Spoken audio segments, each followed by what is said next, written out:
Tonight, as we await a House vote on the bill to reopen the government and extend the debt ceiling, we are watching almost total capitulation by Republicans. The hostages are being freed and no ransom is being paid. A resounding victory for the president, a dramatic reversal of fortunes for Republicans from just 2 short years ago. And to understand the magnitude of what just happened today, you have to go back to the summer of 2011.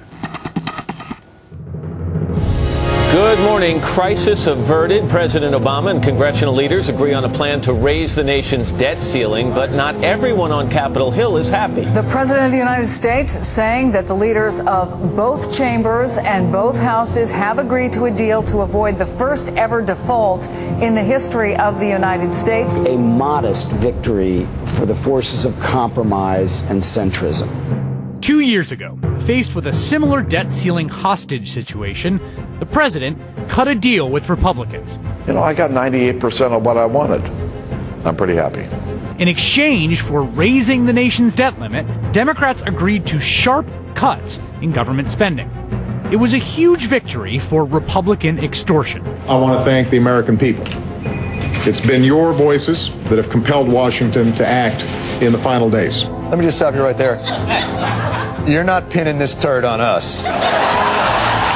This week, the New York Times reports that in the summer of 2011, after that historic compromise, the president pulled together his inner circle of senior advisors and told them, quote, "I'm not going through this again. It's bad for democracy. It's bad for the presidency." For the better part of 2 years, the president has repeated in public what he told his staff in private. I've been very clear. We're not going to negotiate around the debt ceiling. We're not going to negotiate under the threat of further harm to our economy and middle-class families. You don't negotiate by putting a gun to the other person's head. And today, what appears to be a resounding Republican defeat seems like it was inevitable. But it wasn't. Yes, today's victory for Democrats was due in part to MacGruber-like planning on the part of Republicans. Vicky will walk in dressed as Haas, and then we'll just, see what happens. You ready? Wait. So we're just going to wing it? Piper, there's a big difference between winging it and seeing what happens. Now let's see what happens. But today's victory was also a product of Democrats holding the line.